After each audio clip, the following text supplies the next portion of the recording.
I remember 2005, April 12th in Vigyan Bhavan, when we launched this National Rural Health Mission. The then Prime Minister Manmohan Singh, we were all on the stage. I can never forget that day in my life. But 10 months before that program, night and day, we spent sleepless nights. Our team in Nirman Bhavan, I would like to thank the then Secretary of Family Welfare, Mr. Prasanna Hota, Mr. Naresh Dayal, but especially Mr. Prasanna Hota, who was instrumental in bringing out this program. And these sleepless nights we spent for 10 months planning this program, just only planning this program, going all around the country. And then rolling out this program, and then every month we used to go all over the country. I had nominated literally 30 IAS officers for each state to look after, to monitor, and to give me inputs. Every month they have to go there personally, they give me inputs. And the National Rural Health Mission was not just another program. It was the lifeline for the rural people. And the core of this program was ASHA, Accredited Social Health Activists. அங்கீகரிக்கப்பட்ட சமூக செவிலியர்கள், சமூக சுகாதார செவிலியர்கள். நான் இந்த திட்டத்தை தொடங்கிய பொழுது ஒவ்வொரு மாநிலமாக சென்று இந்த திட்டத்தை அந்த மாநிலத்திலே தொடங்கி, இந்த திட்டம் ஒரு ஒருங்கிணைந்த திட்டம். ஒரு பக்கம் ஆஷாக்கள், மற்றொரு பக்கம் 108 ambulance. 108 ambulance was an integral part of the National Rural Health Mission. அது இல்லாமல் அப்போ நான் சொல்றது 20 ஆண்டுகளுக்கு முன்பு கிராமத்தில் எதுவும் கிடையாது. மருத்துவர்களும் இருக்க மாட்டாங்க, செவிலியர்களும் இருக்க மாட்டாங்க, கருவிகள் இருக்காது, உபகரணங்கள் எதுவும் இருக்காது. ஒரு சின்ன சிரிஞ்சு வாங்கணும்னா, பிஹெச்சியில் சிரிஞ்சு வாங்கணும்னா எழுதி போட்டு இண்டென்ட் எழுதி போடணும். இந்த இண்டென்ட் வந்து சிஹெச்சிக்கு போவோம், அங்கிருந்து டிஸ்ட்ரிக்ட் ஹெல்த் ஆஃபீஸருக்கு போவோம், district health officer state health ஆஃபீஸருக்கு போவோம், அங்கிருந்து அப்புறம் செக்ரட்டரிக்கு போயிட்டு அனுமதி வாங்கி வரதுக்குள்ள 3 மாசம் ஆகும். அது வருமா வராதான்னு தெரியாது. அந்த பிஹெச்சியில் என்ன வேணும்னு தெரியாது.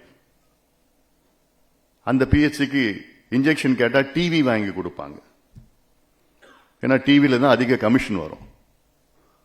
இப்படியெல்லாம் பல சூழல் இருந்தது. எல்லாத்தையும் மாற்றி டெல்லியில் ஃபண்ட்ஸ் அமிச்சா நேரடியாக பிஹெச்சிக்கு போயிடும்.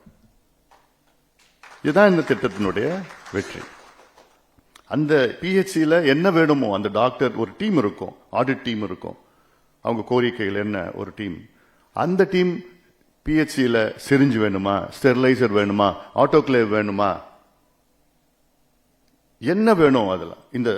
இந்த ஆஷா ஸ்கீம்ல ஆஷாவுடைய வேலை அந்த கிராமத்தினுடைய மருமகள். ஆஷா அந்த கிராமத்தினுடைய மருமகள். அதான் 10வது குறைஞ்சு படிச்சிருக்கணும்.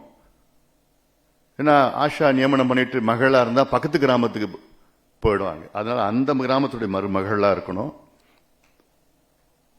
அவங்களுக்கு ட்ரைனிங் கோச்சிங் எல்லாம் கொடுத்து அங்க இருக்கிற பெண்களுடைய, அவங்க குறிப்பாக பேறுகாலத்தில் அவங்களுடைய ஐடென்டிஃபை பண்ணி எத்தனை மாதம் அவங்கள கூட்டிட்டு போகணும், இம்யூனைசேஷன் கூட்டிட்டு போகணும், தைரியம் சொல்லணும், ஊட்டச்சத்து கொடுக்கணும், அயர்ன் டேப்லெட்ஸ் எல்லாமே போட்டு பண்ணணும்.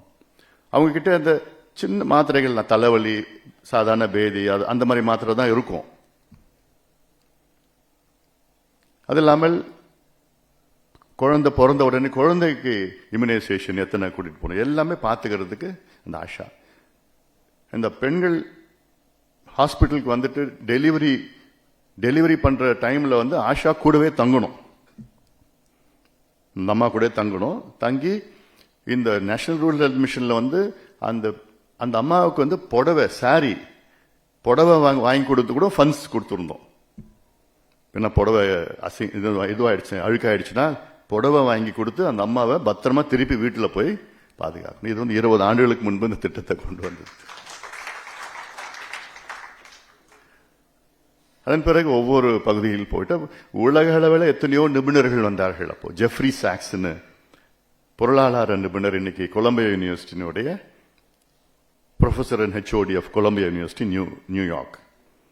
ஒவ்வொரு 6 மாதம் வருவார், உலக நிபுணர்கள் அழைச்சிட்டு வருவார். வந்து யூபி, நார்த் ஈஸ்ட் மற்ற எல்லாத்தையும் போவார், போய் பார்த்துட்டு எங்களுக்கு இன்புட்ஸ் கொடுப்பாரு. ஒவ்வொரு 6 மாதம் பில்கேட்ஸ் அவரும் ஒவ்வொரு ஒரு வாரம் சுற்றி எல்லாம் போய் பார்த்துட்டு நல்லா இருக்குதுன்னு சொல்லிட்டு ஒரு முறை கேட்டார். அவங்க கிட்ட கேட்டாங்க, அவங்க தெய்வத்தை அவர்கள் கேட்டாங்க, இந்த ப்ரோக்ராம் காலங்காலமாக இருக்குமான்னு. இதே கேள்வி தான் பில்கேட்ஸ் அப்போ கேட்டார். சப்போஸ் நீங்க அடுத்தது வர முடியல, இந்த ப்ரோக்ராம் என்ன ஆகும், இருக்குமான்னு சொன்னேன். நான் இருக்கிறனோ இல்லையோ, இந்த ப்ரோக்ராம் அடுத்து 20-30 ஆண்டுகள் அப்படியே போவோம். அதில் அந்த அளவுக்கு அடித்தளம் உருவாக்கிட்டு போயிட்டோம். Foundation, we have laid a foundation so that this program will go on for the next 20-30 years and it will transform the healthcare.